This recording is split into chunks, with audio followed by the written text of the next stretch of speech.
series possible. This program is part of a series of programs being held this week for Day of Silence. Day of Silence Week celebrates LGBT culture and awareness of oppression. Please help yourself to a button to show your support, or see a housing member after this program is over if you'd like to learn more about how you can participate in Day of Silence and the Day of Silence day of events on Friday. At this time, it is my honor to introduce our esteemed panel. Patricia Ullman is a postdoctoral instructor in the English department at the University of Oregon, where she teaches courses in film, literature, and composition. Her research interests include issues of space and place, especially regionalism in 20th century American film and literature. Currently, she is working on 2 book projects, a monograph on the loss of place in the Midwest literature and film of the 20th century entitled There's No Place for Home, and a co-edited collection of horror criticism titled Where Horror Dwells. And Eric Wade, a New York State native, is a graduate student in the English department, studying early medieval literature and contemporary critical theory. He has written about Beowulf, Anglo-Saxon poetry generally, and psychoanalysis. A closet film scholar, he earned admission to his medieval literature program on the strength of a writing sample about film and queer theory. He continues to lead a divided life, having written on The Devil's Backbone, The Bride of Frankenstein, and Gods and Monsters. So please join me in welcoming our panelists, and welcome to the Over the Rainbow event.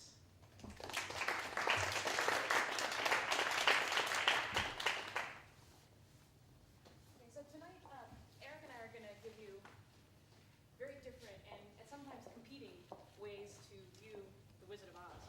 Do I have to use that? Okay. So Eric and I are going to give you competing interpretations of The Wizard of Oz and different tools for reading it. We thought this might generate some good discussion afterwards. So when I was thinking about queer coding in the film, it became really obvious to me that there's a very clear heteronormative narrative in the film as well. So I thought I would talk about that for a little bit first. But before we get to that, let's talk about how pervasive The Wizard of Oz is in American popular culture. The original novel was published in 1900.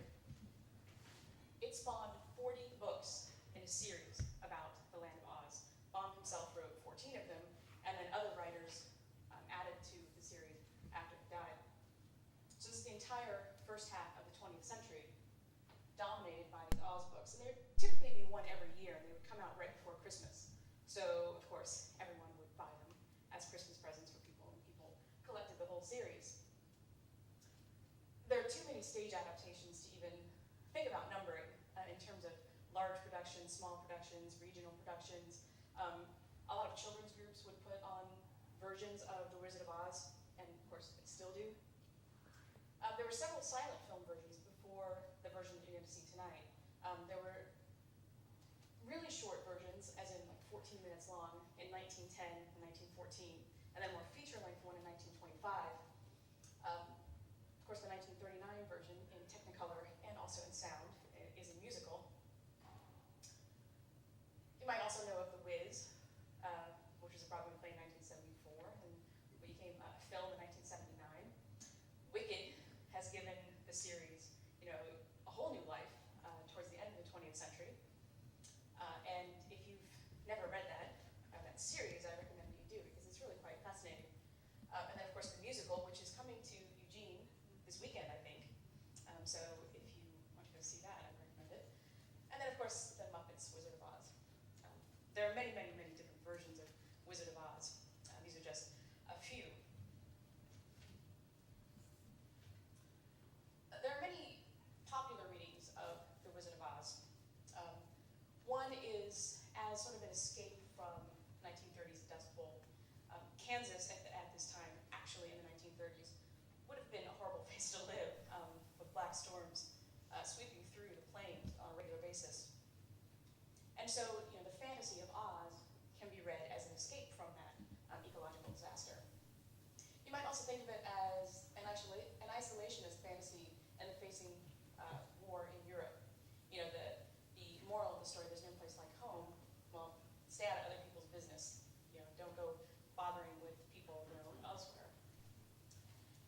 to be an articulation of American cultural identity, Kansas as the symbolic home of America. And this is typically how I read the film in my own work on the Midwest. But I want to talk about the film as representation of Dorothy's sexual awakening. So in the novel, Dorothy is like 6. And she stays that age for many of these adaptations. For 1939, however, Dorothy is much older. So Judy Garland is 16 when she films this, but she often played much younger characters. So she seems to be about 12-ish in the movie. So she seems to be right on the cusp of puberty. And that's how I'd like to read this film tonight. She eventually learns to become an adult, and I'm going to argue she learns to accept a particular role of femininity. And so the ruby slippers is interesting to think about. In the novel, they're not red, they're not ruby, they're silver. And so the change to ruby in the film is particularly interesting. Not just because the film is in Technicolor, but I think the fact that her age is around 12 and the ruby slippers are red could be a sign of menstruation. So I think that she's literally entering into an adult world. So think about the farm. Dorothy runs away from it, and so we think, oh, this is a place where she doesn't feel welcome. However, the film doesn't construct the farm as a really unwelcoming place. If you look at it, the way that it's constructed visually, it doesn't look anything like it's described in the novel. So in the novel, it's described as, I put a little quote there, when Dorothy stood in the doorway and looked around, she could see nothing but the great green prairie on every side. Not a tree nor a house broke the broad sweep of flat country that reached the edge of sky in all directions. In the novel, it's a one-room house. She lives there with her aunt and uncle, and when you step outside that little house, there's absolutely nothing. In the film, however, it's this sort of welcoming enclave. If she hadn't left, she wouldn't have been in danger from the tornado. The farm is naturally a protected place, and that's what she ends up learning in the film, that she shouldn't have left it in the first place. Part of this protected enclave of the farm is keeping out danger. So there's the tornado, obviously, but there's also Miss Gulch, who like the plains in the 1930s, the actual 1930s, is kind of barren. So she represents a model of femininity that Dorothy is eventually going to reject. And you can see in this particular shot, and many shots of the Kansas scene, Miss Gulch is on the outside of the farm. She represents a danger that comes from the outside. Here you can see her on the other side of this fence. And you can see it here as well. So the farm is really well protected in fences all around. Miss Gulch, and you can see the tornado looming in the back as well, both come from the outside.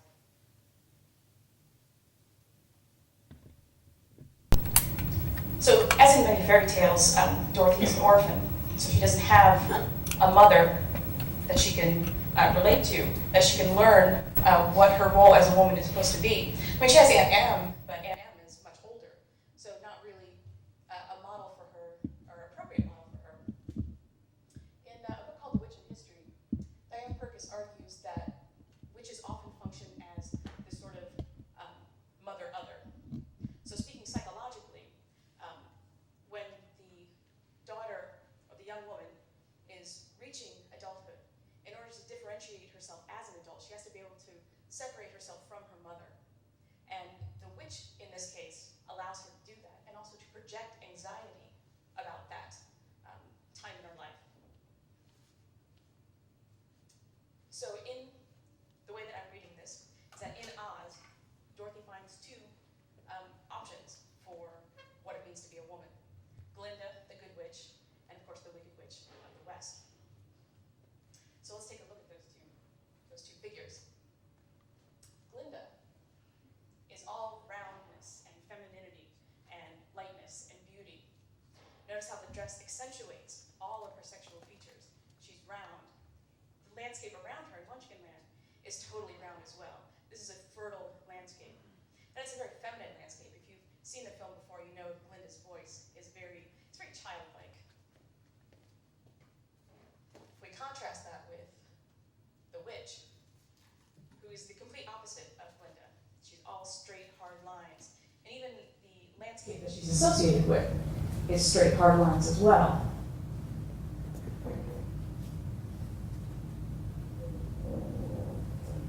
Now, Purvis argues that the ugly old witch is a challenge to sort of patriarchal society because she doesn't accept the feminine characteristics that she's supposed to accept. So her ugliness rejects or sort of repels any sort of sexual gaze. No one's interested in her as a sexual object. Her demeanor is also very hard, not just in personality, but also in her body. She doesn't allow herself to be penetrated. And Purvis looks at many examples, actual narratives of so-called witches from the Middle Ages. And there are all these stories about witches who are impervious to things like knives and any sort of objects that you could use to impale a person to hurt them. And so this is a really common theme. And the Wicked Witch is kind of like that. She seems to be impervious to any kind of penetration. And you could read this as sexual penetration as well. She refuses to take on that role of being the mother, of being reproductive, of the role of feminine.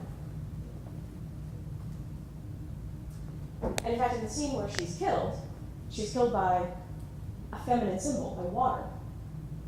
And she's not penetrated at all. She's melted, all those hard lines are dissolved, and so she becomes soft. And if you look in the scene, you can see all the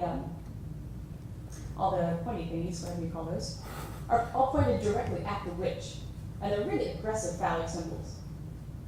You can see how pointed they are and how sharp looking they are. And the guards who are supposed to be guarding Dorothy are now all pointing at the witch. So I would suggest that this is where Dorothy rejects this particular model of femininity, and she decides to go with the former. So when she comes home, this heartwarming scene, not only is she reconnecting with her family, but she's also connecting with potential suitors.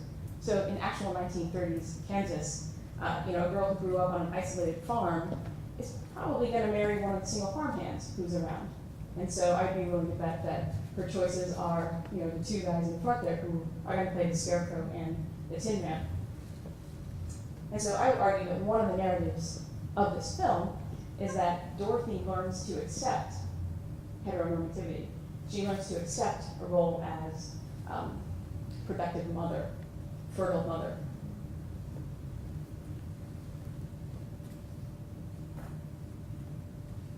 And I'm going to hand this over to Eric, and he's going to complicate everything that I just said.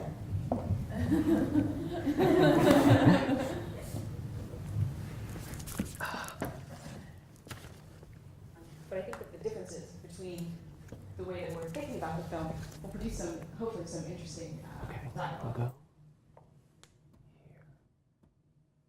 All right. Do I need this or?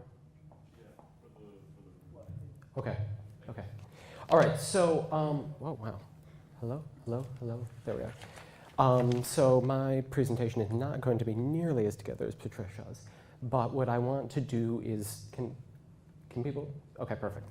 What I want to do is to start by introducing a little bit of terminology and talk a little bit about queer theory in general before moving into the beginnings of reading of this film. But what I want to sort of set you up to do is to talk about what it means when we read a film as queer and what that constitutes. So that's the beginning of the book. So queer as a word has sort of a complicated history.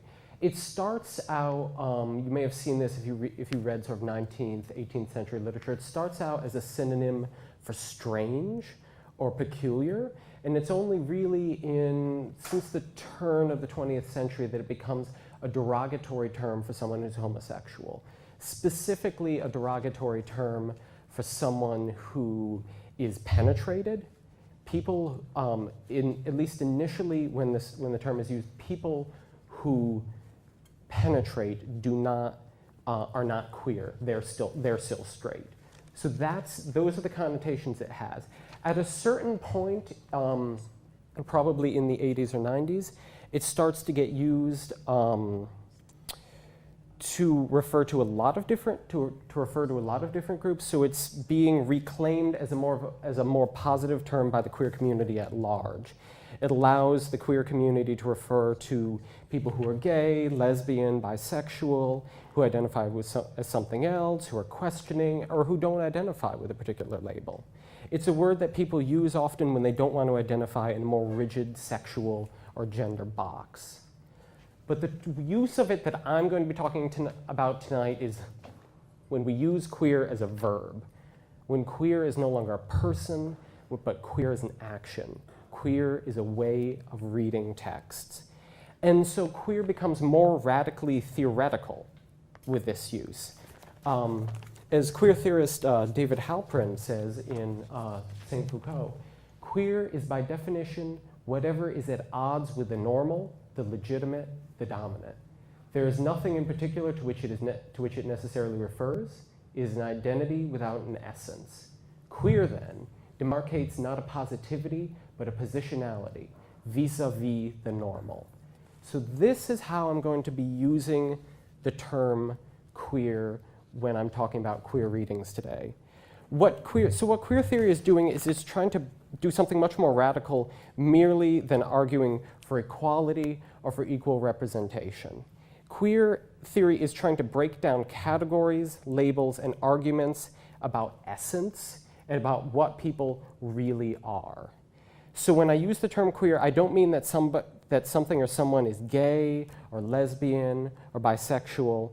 I will be using the term to refer to a fluid, nonconformist approach to sexuality, relationships, and gender. A film can be queer when it plays with our expectations of all these things. So I guess the first question I want to introduce is, what is Dorothy's sexual orientation? The film never does give us a clue. We have hints, but there are hints in all sorts of directions, really. Her sexuality, I will claim, is queer because it seems undefined, fluid, and potentially non-normative. And isn't it strange that one of the most viewed movies of all time has almost none of the obvious sort of Hollywood straight romance in it? We never really encounter it. One of our biggest cultural icons is queer in that sense and refuses to accept such labels. So I actually don't want to talk about two things. One of them is the idea of coding, and one of them is the idea of camp. Instead, what I want to focus on is the idea that you can adopt a position that allows you to read a text as queer, whether or not the text contains sort of the obvious signs and signifiers of queer. So whether or not it has characters like the sort of effeminate, sissy, cowardly line who are coded as stereotypically gay, and whether or not it contains elements of camp, which is, for those of you who don't know, a particular style of filmmaking that emphasizes irony, excess, and bad taste. A campy film is dramatic, campy characters are over the top, often with very effeminate characters. Both of those things are things that are associated with films that are traditionally considered to be queer classics and have been traditionally associated with The Wizard of Oz. But what I want to propose is that there is another way that we can approach The Wizard of Oz that doesn't rely merely on these sort of obvious signifiers that this is a queer film.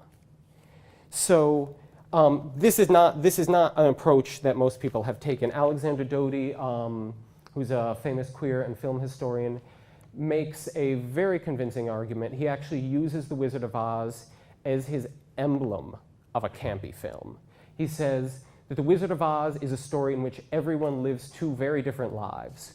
Well, its emotionally confused and oppressed teenage heroine longs for a world in which her inner desires can be expressed freely and fully. Dorothy finds this world in a technicolor land over the rainbow, inhabited by a sissy lion, an artificial man who cannot stop crying, and a butch femme couple of witches. He concludes by saying that this is a reading of the film that sees the film's fantastic excesses, color, costume, song, performance, etc., as expressing the hidden lives of many of its most devoted viewers who identified themselves as friends of Dorothy. So this is indeed a very legitimate reading of the film to give. But what I want to talk about a little bit is the way that we can read any text as queer. So texts, whether film or otherwise, can have a multitude of meanings, as I think Patricia and my sort of alternate readings suggest. These meanings are not restricted by what the makers of the text or the film intended. We can neither know what L. Frank Baum or the makers of this movie meant by their works. Seen from one view, the lines in the film appear to mean one thing, but read from another perspective, they mean something else entirely. This can be sexual or this can be non-sexual. And furthermore, a text meaning can change through the years for different people and different cultures. This is most obvious with words like queer itself. After all, it means something quite different in Baum's text, and so is sort of unintentionally delightful when we come across it. Well, Dorothy stood looking eagerly at this strange and beautiful sight. She noticed coming towards her a group of the queerest people she had ever seen. When we're reading, I've read The Wizard of Oz several times, and I never read this line like that before. So what I want to emphasize is that when we're in a certain receptive position, we perceive the text in certain ways. We have to be reading for these implications. So the most obvious objection at this point will be, doesn't this mean that I'm coming to the text with an agenda? That I'm finding something that isn't there, that I'm twisting the story to fit my own interests? No. Because the belief that this story means certain things and that other readings are not legitimate comes from a certain set of assumptions. We have certain ways that we describe stories that are considered legitimate and certain ways that are not. I'll give kind of a silly example. So without that. Of course, some people go both ways. So what is the plot of The Wizard of Oz? We have certain social and cultural expectations that shape how we would describe this film. But if you were told to compress The Wizard of Oz into a single sentence, most of you would probably produce fairly similar sentences. But those sentences and those readings are conditioned by certain cultural expectations. So we can imagine defining the plot of the film in a radically different way. For example, transported to a surreal landscape, a young girl kills the first person she meets and then teams up with 3 strangers to kill again. This is still The Wizard of Oz, but it's Wizard of Oz where we've come at it from a radically different angle. So what I want to emphasize first is that it's possible to read a film in a number of different ways, none of which are necessarily more legitimate than any others. So queer theory talks about certain of these assumptions, and it calls them heteronormativity, which is something that Patricia was gesturing towards. Heteronormativity, in a nutshell, is the idea that genders are set and that they have certain sort of natural relations towards each other. It's the idea that being straight is normal and that anything else is a deviation from that normalcy. So what heteronormativity means that everything is assumed to be straight until proven guilty. Heteronormativity is what creates the closet itself. We make assumptions about every person and every text that we meet, then we expect them to tell us explicitly if they're anything other than what we've already assumed about them. We don't even know that we're making assumptions about them. We never say, I think Dorothy's straight. It doesn't need to be said. It doesn't even need to be thought. There doesn't even need to be proof. But if someone were to say to you, I think Dorothy's a lesbian, or I think Dorothy's bisexual, we would demand proof. We would say, show me that. That's not there. That's not in the text. We would demand proof for anything that suggests alternate sexualities. Heteronormativity means that any other way of reading a text is considered an alternative reading, and that we have to talk about subtext, as if everyone still accepts that the text itself is heterosexual, and that any other way of looking at it is an imposition, is implying something that's not already there. So tonight, I'm not going to talk about alternative readings of The Wizard of Oz. I'm not going to discuss its subtext or how it's been iconic in queer culture. I want to talk about how to see that the movie itself is already queer. I want to give you a few things to look for when watching this movie, or any movie or TV show. This is not an exhaustive list of ways to watch a film. I just want to show you how queer theory offers to expand the way that we already view things. What I want to suggest tonight is that are a few ways that queer theory lets us sort of take the blinders off when we're watching movies. We can stop seeing everything in the same limited, pre-programmed ways, and in a very real way, learn to see what else these movies are really about. So I'd like to start with kind of a scary word, homoeroticism. The word sounds sexual, and it is, of course, and at the same time, it isn't. It refers to the obvious attraction between two people of the same sex on the screen. The attraction may be sexual or romantic or almost anything. You can think about this in a number of different movies. With The Lord of the Rings, for example, Frodo and Sam are obviously a pair, things like that. I mean, even though on sort of the explicit level of the text, there's nothing that says that they are, but there may not be anything that says that they aren't. So you may say, isn't this reading into the film? After all, these people are obviously just good friends, sort of kneeling over each other in this way. If we saw this kind of attraction, and the two people were a man and a woman, we would take it for granted that we could talk about the sexual tension between them, even if they never explicitly do anything, or if we don't have proof. Heteronormativity strikes again, really. We have to be, in reading this way, we have to pay attention to innuendo, to things that we have been trained not to notice. If queering a text means being attentive to the fluidity of sexuality and attraction, then we can see moments like these in several possible ways.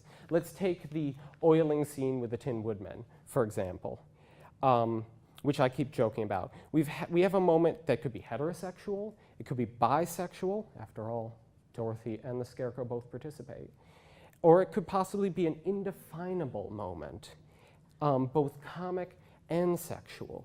Queer theory calls on us to be conscious of all of these connotations without privileging them in any particular way. We should watch how the text thwarts our normative expectations, playing with ideas of desire and couples. But we should also consider how carefully the text may reinforce normative mainstream ideas, as Patricia was talking about. So one example I'd like to linger on a little bit is that of the family group. The movie appears deeply concerned with the stability of the family unit at first glance. Dorothy is deeply worried about returning to her family after all. But this family is already non-normative. Where are Dorothy's parents? She lives with her aunt and uncle who raise her. To my knowledge, there's never any explanation given in the movies or books for this. To a queer reading, this is of some interest, because the nuclear heterosexual family is another ideological construction, one that's frequently used to legislate against the queer subject, who's often cast as a threat to the nuclear traditional family. But this movie does not have that stable biological family, even if the family unit it presents is seemingly heterosexual. Moreover, when Dorothy is in Oz, she develops a second family, a second community of people who are drawn together because of similar desires and interests. The movie makes the family structure fluid and affinitive rather than just biological, predetermined, or traditional. The family that Dorothy forms is decentered, without clear relations or hierarchies like a traditional family would have. It is structurally queer in its resistance to traditional patriarchal hierarchies. Everyone in Dorothy's new family is drawn together because they feel out of place in the world around them. We have a cast of characters who feel dysfunctional and as though they are not the way that society expects them to be. I may have skipped a slide or two. Oh, yep, I did. Yep, I did. Even in Oz, there are social expectations. Only bad witches are ugly. So, their quest is to deal with what they feel like are problems with themselves or with their bodies. It's only at the end that they learn that these are traits that they already had, or, as the cynical wizard suggests, traits that they don't need, which many other people fake. We should hear echoes of the concerns with self-image that many queer people share in a largely heteronormative world, where homophobia is so internalized for so many. Dorothy and her companions feel like they must change their situation or themselves in order for things to be better. Dorothy initially ran away from home because she felt like it would make things better for herself. I want to end my talk. Do I want to end my talk? Yeah, I want to end my talk. Oh, we have time. I want to end my talk by discussing Kansas and not by discussing Oz. Kansas has been read by some people who've done queer readings of this film as representative of harsh social conventions, even representative of homophobia. It's this gray, oppressive place. Dorothy, and everybody reads it, Dorothy is seeking a place that's more accepting of herself. She calls it a place without troubles, somewhere over the rainbow. Her journey also follows the commonplace narrative of the young, just coming out queer person who moves from the socially conservative rural countryside to the much more accepting, much more diverse city. Good Lord. But what I want to propose is that this reading is not entirely accurate. After all, Dorothy discovers quickly that Oz has just as many troubles, just as many social expectations as Kansas. And after the Wicked Witch, sort of the symbol of her troubles there, appears, Dorothy starts to say how much she wants to go back to Kansas. And even before she fell asleep, or got knocked out, or is having this hallucination, or whatever we're meant to take this as, even before that, Dorothy was already heading home. She was already heading back to her aunt on the farm. And it's worry for her aunt and concern about getting home that drives her entire journey. So I don't think that we can read this simply as a young queer person's move from a heteronormative space to a more accepting space, because she's already trying to leave that place.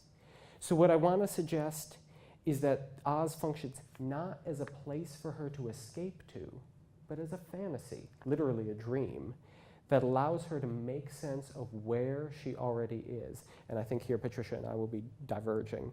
So this is a fantasy that Dorothy constructs, perhaps subconsciously, to make sense of where she is and of who she is.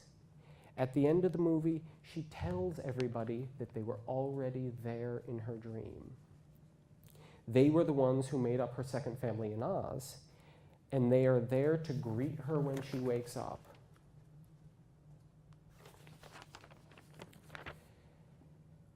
what happens is not that she's trying to escape them. She was only ever trying to escape Miss Gulch, or the Wicked Witch, who is perhaps, and again here we diverge, a truer representation of harsh, controlled, heteronormative society. She represents the law. She says she's going to bring the law down on them. She wants Toto destroyed because Toto is interfering in a way that she's not comfortable with.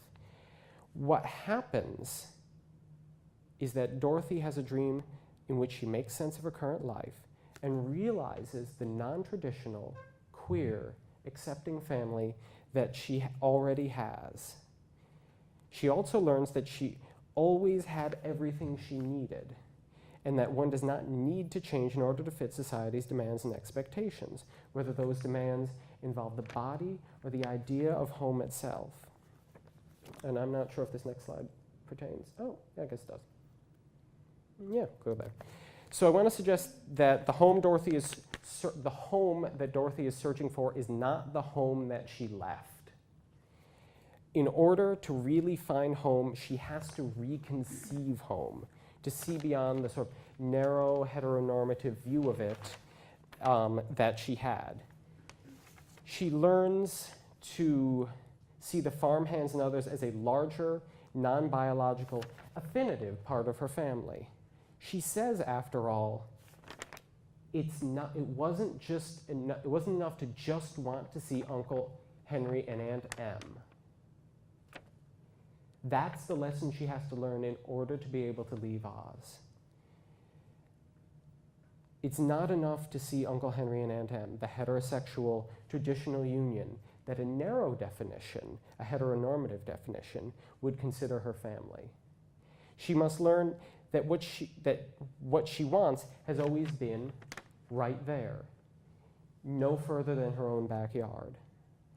And what she has wanted since the beginning, what has she wanted though? What has she wanted since the beginning? What she's wanted from the beginning of the movie is a place without troubles, an accepting place that she always imagined was over some rainbow, was beyond the horizon. What her time in the imagined land of Oz, in the fantasy that she constructed of Oz, does is it teaches her that this imagined place of acceptance is already here. That what looked like just another heteronormative family never was to begin with. Through her second family in Oz as well, through seeing their struggles with their feelings about their bodies and their identity, she also learns that you don't have to change who you are either. It's most curious that Dorothy's fantasy or dream is a dream that is so populated with characters who are campy and coded as queer. To help herself feel at home, to help herself have a place where she feels comfortable, she reimagines the farm hands as very stereotyped characters. She reimagines the farm queer. Through her journey and through the journey of the second family that she adopts in Oz, she works out her own feelings of being out of place and even being wrong. Alexandra Doty, has argued that this journey figures that of a young lesbian who has to negotiate her place between female extremes, butch and femme, represented by the two witches. I think I have a slide there. Yes. She's accompanied by queer men who she only thinks of really as friends. I want to argue that she's driven most by her search for a home to return to, because Oz is ultimately not that place, because it is missing Uncle Henry and especially Aunt Em. But that this fantasy of Oz, this dream of Oz, helps her understand her own family in a new way. Dorothy has to come to accept who she is and where she is. In telling herself this story about Oz, she comes to terms with herself rather than looking for an artificial over the rainbow that can never satisfy. Her fantasy is queer, and through it, Dorothy learns to read her own situation and her own life as queer. This isn't escapism. Rather, this is the art of taking off the blinders and seeing the possibilities and fluidity of her current situation. The Wizard of Oz is not merely a queer-coded movie or a movie about finding acceptance and creating a queer space. It is a movie about how to queer a text, a situation, or a story. And it is only through our act of reading the movie queerly that we learn that the movie itself is already about the act of reading queer. Thank you. Take it away. So, do we have any questions for our panelists? Please no.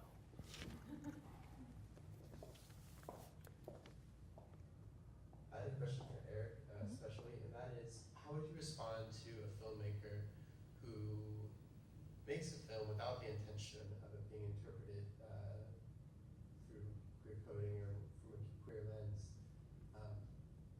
What is the response to someone who does this, and then upon hearing that it is being interpreted in such a way, reacts negatively, saying, I made this film with a whole bunch of meaning for me, and it's supposed to have all this significance, but it was never meant to be read this way. In fact, and like you said, you kind of touched on someone using it as an agenda. Can I talk into this? Or? What I would say first off is I think that we, particularly in contemporary Western society, overemphasize the author as sort of the determiner of meaning. I think a lot of people create things and don't fully understand what it is that they're creating. And I think, let's imagine for example, that we have a text that the Wizard of Oz's the Wizard of Oz creator is here in the audience today, and he or she says to me, "That's not what I intended." Would that change the movie itself? If we knew that the filmmaker was gay, or if we knew that the filmmaker had some other agenda. The text itself never changes, despite the intentions of the author. And I do psychoanalysis, so I always think of those cases of Freud, where he talks about how there are two levels to what somebody says. There's what they're actually telling you, this is not it. And then there are perhaps the unconscious desires that are driving it, all of these other things. Like those the men who he reports coming to him saying, "I had a dream about a woman, about having sex with a woman, but it wasn't my mother." Do we accept that at face value? Or do we question why, or do we question what we see, do we question what we see there? Or do we challenge the text? I'm not sure if that helps at all.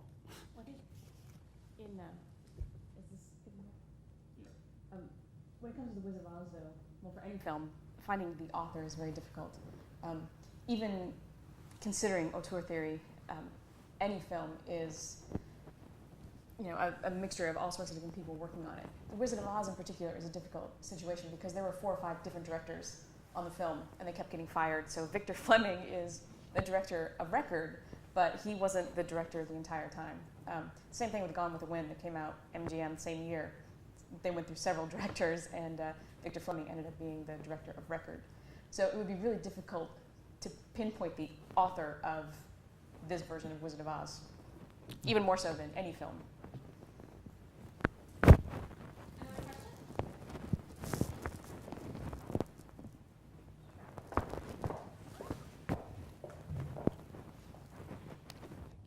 So it was kind of touched on a little bit with the characters, the 3 male characters that are kind of main with the land of the Wizard of Oz.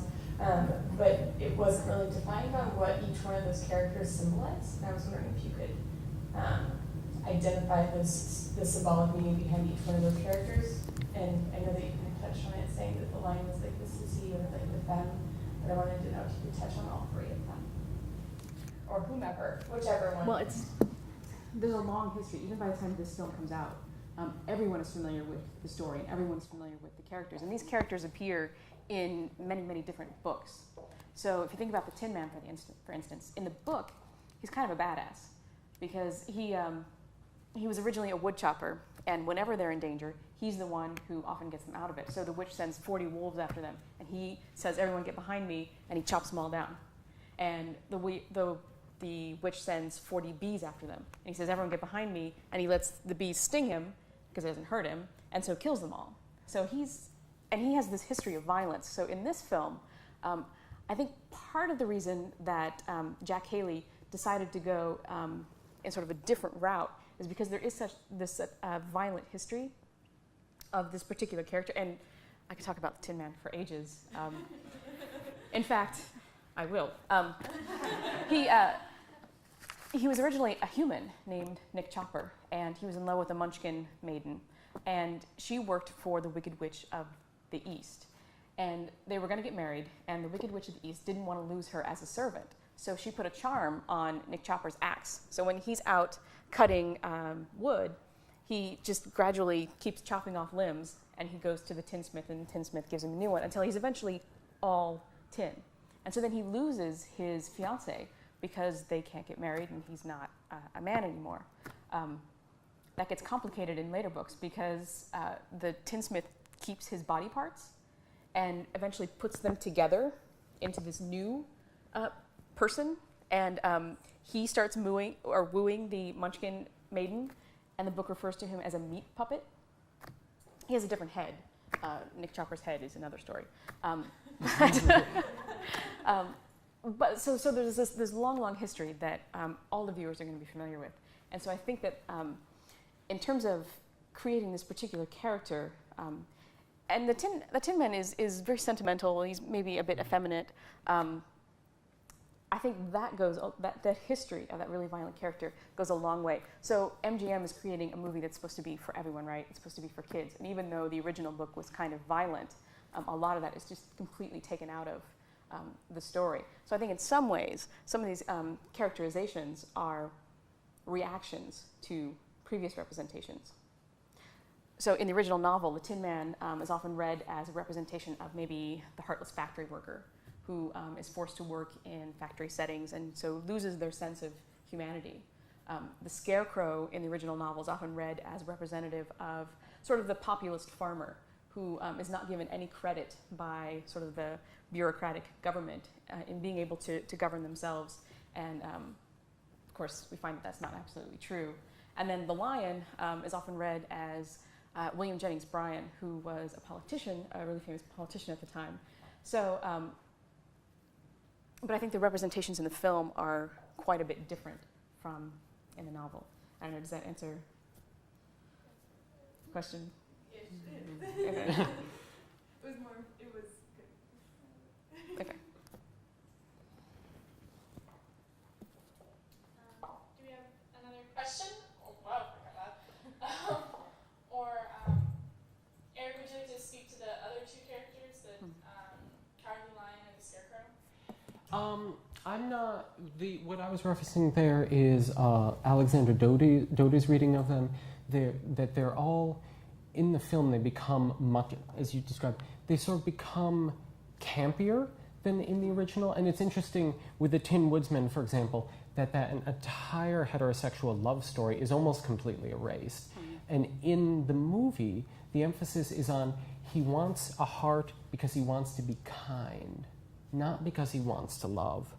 And this is sort of, this comes back a little bit in the books too. I think it's in book 10 or 11, that, which is the Tin Woodsman in Oz, that somebody comes to him and asks him, how did you become the Tin Woodsman? And he tells that whole story and how he lost this Munchkin girl because once he was made of tin, among other things, he loses his heart, so he can't love. So even though he's alive and is now can't be hurt, he's lost the ability to love. Once he goes to the wizard and gets a heart, he does not go back to this Munchkin girl and say, I'm here. So somebody criticizes him. They're like, so you can't really be loving. At best, you're kind. And he's like, I have to sort of show them up and prove that I'm loving. So he returns to try and correct his mistake. And that was, I think, one of the more popular Wizard of Oz books. It was sales have been dipping, and there was this huge resurgence. And none of that makes it into the story. So what Dodie's kind of talking about there is how these characters have become kind of effeminate, kind of theatrical. Wait until you see the oiling scene with the Tin Woodsman. It's just really sexual. It's strangely sexualized, and it's campy at the same time. The Cowardly Lion becomes this effeminate creature who wants a perm, who has a bow in his hair, who does the paw flip, who talks about how he doesn't want to be a queen, but he wants to be a king. All of these kinds of things. So I think what I'm drawing attention to is not necessarily their symbolic nature, but how they've become these sort of quaint, campy, stereotyped figures in this narrative. They're non-threatening to Dorothy. It's obvious that none of them are attracted to her in that way. And in the same way, she's not really attracted to them. I mean, at the end, I showed you that picture of her and the Scarecrow sort of in each other's arms, but she's been in the other two's arms moments before, and she gives them all a kiss on the cheek, which is the kiss of death. That's the kiss of friendship. So, I mean, sorry. It's a bad sign. So the movie goes to great lengths to diffuse anything that could be read as attraction between her and other characters, and to diffuse anything that looks, in fact, like a heterosexual relationship. And I'm not saying that that's because the filmmakers intend to secretly queer the movie behind our backs or anything, but probably because it's being tamed for a general audience who don't need sort of sexualized or romantic themes. I also think about the fact that Judy Garland is 16 when she does this role, and a lot of people thought she was too old to do the role. In fact, they were also thinking of Shirley Temple, who was 10. So that would have been a completely different movie, first of all. But then Judy Garland also has this really grown-up voice as well. So I think part of the reason that they were trying to diffuse any kind of sexuality was to sort of counterbalance sort of the natural adultness that Judy Garland brought to the role, to make sure that she still seemed to be a young character. In some cases, she seems so naive, and so just completely open and Midwestern and naive that it's really hard to believe. But I think part of that is intentional in order to counterbalance that her actual age. Are there any final questions? Oh, can I just note that Billy Burke, who plays Glinda, was 54 when this movie was filmed. And if you can detect that in any way, I would be amazed, because she does not look that old. Anyway. Well, please join me in thanking our panelists again. And I would like to invite everyone here to help themselves to a bowl of rainbow sherbet in the back of the room, and to stay for a screening of The Wizard of Oz, which you can now watch with your newly informed readings of the film, or to engage in it in a whole other reading or meaning and lens from your own cultural background, your own sociological background that you take to the film. So I'd like to invite you all to stay for the film and help yourself to some ice cream.